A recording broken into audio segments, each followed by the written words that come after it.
Ce début de siècle, c'est celui d'un constat et d'une prise de conscience, celle de la nécessité profonde d'une mutation sociale, économique et écologique, celle qui va nous permettre de pallier à l'effondrement de la biodiversité et aux autres conséquences géopolitiques, économiques et sociales.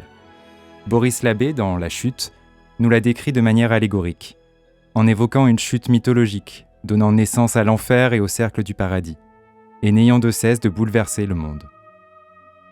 Revenons au temps présent. Sue Yu, à travers son œuvre Future Shock, s'inspire du récit d'Alvin Toffler. Il nous raconte une société portant les stigmates du stress et des changements trop rapides illustrés par le tout jetable, la surcharge d'informations et la technologie non éthique. Progressivement, nos représentations du vivant se sont transformées par la dissémination des technologies numériques dans l'environnement. Elles y ont opéré de nettes transformations.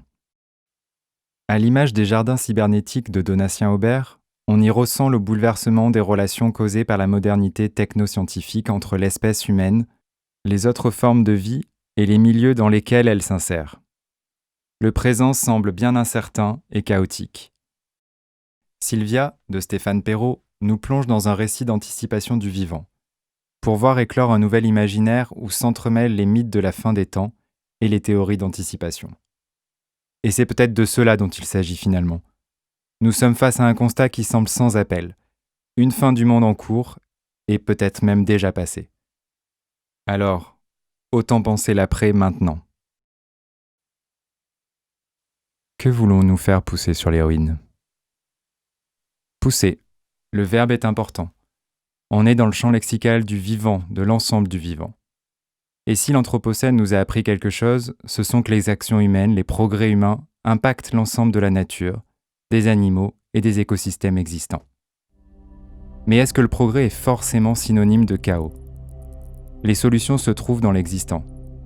En prêtant davantage attention au vivant, en s'en inspirant sans pour autant renier les progrès technologiques, on pourra vivre le futur. S'inspirer du vivant, c'est tout d'abord l'observer. Immergeons-nous dans Remain Series de l'artiste italien Quaiola. Recréant des conditions similaires à celles des peintres en plein air de la fin du XIXe siècle, il observe et analyse les paysages naturels à l'aide d'appareils technologiques perfectionnés et les transforme ensuite grâce à de nouveaux modes de synthèse visuelle. Prenons vraiment de la hauteur. L'Observatoire poétique et sonore de Claire Williams, Zorias, nous invite à regarder nos existences au global. Elle nous propose de nous repositionner au sein d'un univers plus vaste, pour ressentir au plus près le rythme de l'activité électromagnétique du Soleil. Mais alors, comment vivre ensemble ? Ce rapport de domination et de défiance entretenu entre l'environnement et la technologie, la Terre et l'homme, est similaire à celui abordé dans une autre œuvre de l'artiste Chan Chi-wei, Infectious Series. Grâce à des lampes fluorescentes, les plantes vivantes évoluent au fur et à mesure de leur croissance, marquées par la beauté et la cruauté de leurs relations. Nous pensons trop souvent le vivant comme simple dommage collatéral de la technologie ou du progrès. Cet état de fait n'est pas immuable. Avec son installation en réalité virtuelle Spring Odyssey, Élise Morin propose de repenser les relations avec le vivant. Nous voilà au cœur de la forêt rouge ukrainienne, située à moins d'1 kilomètre de la centrale de Tchernobyl.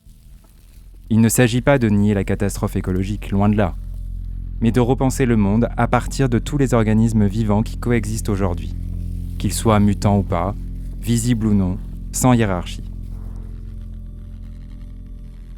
Sans hiérarchie, Millennium Ginseng Project de Kukwangui nous montre que cumuler les forces issues de la nature et les inventions humaines nous permet de comprendre et de sauver les écosystèmes.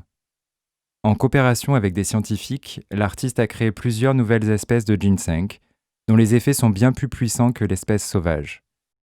Il prend la forme d'un médicament hybride, résultat de l'alliance entre la science occidentale et la médecine traditionnelle chinoise. Cela pourrait s'avérer être une solution aux multiplications des récoltes illégales de ginseng qui menacent la biodiversité. Il s'agit de renouer le dialogue avec le vivant. Lithosis, de Rossio Berenguer, explore la possibilité de rentrer en communication et de mettre en relation les êtres, qu'ils soient minéraux, végétaux, humains ou technologiques. Allons encore plus loin. Dépassons le simple mode communicationnel pour tendre vers l'hybridation. Cela paraît possible pour Eva Médine. Dans son installation Le Monde après la pluie, elle y compte les aventures d'une entité hybride, à mi-chemin entre une figure humaine, robotique, minérale et végétale. La marche mélancolique, la transformation lente de son être, en font un passeur symbolique pour envisager des relations d'interdépendance entre le vivant et le non-vivant, le visible et l'invisible. Et si l'acceptation d'autres formes de vie était la réelle odyssée de notre époque ? Ça semble être la mission proposée par l'installation Postgrow du collectif Disnovation.org.